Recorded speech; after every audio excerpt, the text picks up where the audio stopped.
एक याकूब तो कनान देश में रहता था, जहां उसका पिता परदेशी होकर रहा था।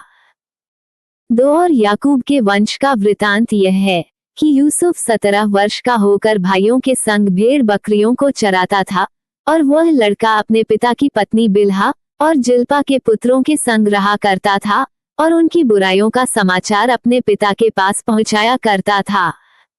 3 और इस्राएल अपने सब पुत्रों से बढ़ के यूसुफ से प्रीति रखता था, क्योंकि वह उसके बुढ़ापे का पुत्र था, और उसने उसके लिए रंग बिरंगा अंगरखा बनवाया। 400 जब उसके भाइयों ने देखा कि हमारा पिता हम सब भाइयों से अधिक उसी से प्रीति रखता है, तब वे उससे बैर करने लगे और उसके साथ ठीक तौर से बात भी नहीं करते थे। 5 और यूसुफ ने एक स्वप्न देखा और अपने भाइयों से उसका वर्णन किया, तब वे उससे और भी द्वेष करने लगे। 6 और उसने उनसे कहा, जो स्वप्न मैंने देखा है सो सुनो।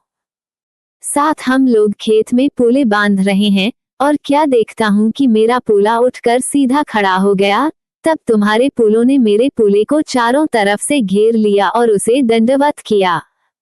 8 तब उसके भाइयों ने उससे कहा, क्या सचमुच तू हमारे ऊपर राज्य करेगा? वह सचमुच तू हम पर प्रभुता करेगा। सो वे उसके स्वप्नों और उसकी बातों के कारण उससे और भी अधिक बैर करने लगे। 9 फिर उसने एक और स्वप्न देखा और अपने भाइयों से उसका भी यूं वर्णन किया कि सुनो, मैंने एक और स्वप्न देखा है कि सूर्य और चंद्रमा और 11 तारे मुझे दंडवत कर रहे हैं। 10 ये स्वप्न उसने अपने पिता और भाइयों से वर्णन किया, तब उसके पिता ने उसको दपट के कहा, ये कैसा स्वप्न है जो तूने देखा है? क्या सचमुच मैं और तेरी माता और तेरे भाई सब जाकर तेरे आगे भूमि पर गिर के दंडवत करेंगे? 11 उसके भाई तो उससे डाह करते थे, पर उसके पिता ने उसके उस वचन को स्मरण रखा। 12 और उसके भाई अपने पिता की भेड़ बकरियों को चराने के लिए शकेम को गए। 13 तब इस्राएल ने यूसुफ से कहा, तेरे भाई तो शकेम ही में भेड़ बकरी चरा रहे होंगे, सो जा, मैं तुझे उनके पास भेजता हूँ। उसने उससे कहा, जो आज्ञा में हाजिर हूँ। 14 उसने उससे कहा, जा, अपने भाइयों और भेड़ बकरियों का हाल देखा कि वे कुशल से तो हैं, फिर मेरे पास समाचार ले आ। सो उसने उसको हेब्रोन की तराई में विदा कर दिया, और वह शकेम में आया। 15 और किसी मनुष्य ने उसको मैदान में इधर उधर भटकते हुए पाकर उससे पूछा, तू क्या ढूंढता है? 16 उसने कहा, मैं तो अपने भाइयों को ढूंढता हूँ, कृपा कर मुझे बता कि वे भेड़ बकरियों को कहाँ चरा रहे हैं। 17 उस मनुष्य ने कहा, वे तो यहाँ से चले गए हैं, और मैंने उनको ये कहते सुना कि आओ, हम दोतान को चलें। सो यूसुफ अपने भाइयों के पास चला और उन्हें दोतान में पाया। 18 और ज्यों ही उन्होंने उसे दूर से आते देखा, तो उसके निकट आने के पहले ही उसे मार डालने की युक्ति की। 19 और वे आपस में कहने लगे, देखो, वह स्वप्न देखने हरा आ रहा है। 20 सो आओ, हम उसको घात करके किसी गड्ढे में डाल दें, और यह कह देंगे कि कोई दुष्ट पशु उसको खा गया। फिर हम देखेंगे कि उसके स्वप्नों का क्या फल होगा।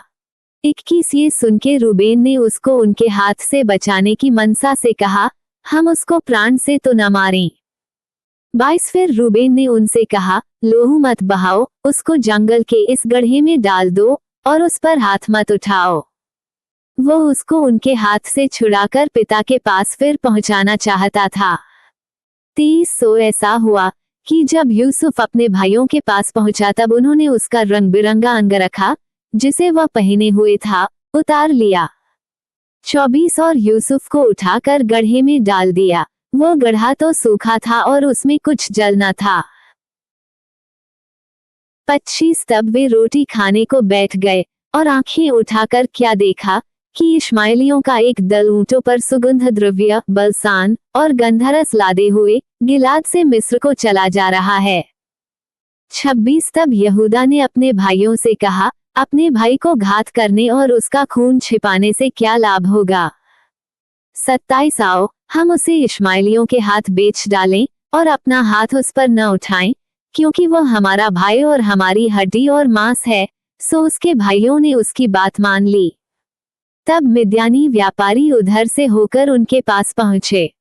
2800 यूसुफ के भाइयों ने उसको उस गड्ढे में से खींच के बाहर निकाला और इश्माइलियों के हाथ चांदी के 20 टुकड़ों में बेच दिया और वे यूसुफ को मिस्र में ले गए।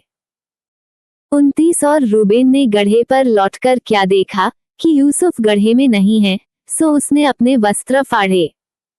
30 और अपने भाइयों के पास लौटकर कहने लगा कि लड़का तो नहीं है, अब मैं किधर जाऊं। 31 और तब उन्होंने यूसुफ का अंगरखा लिया और एक बकरे को मार के उसके लोहू में उसे डुबा दिया।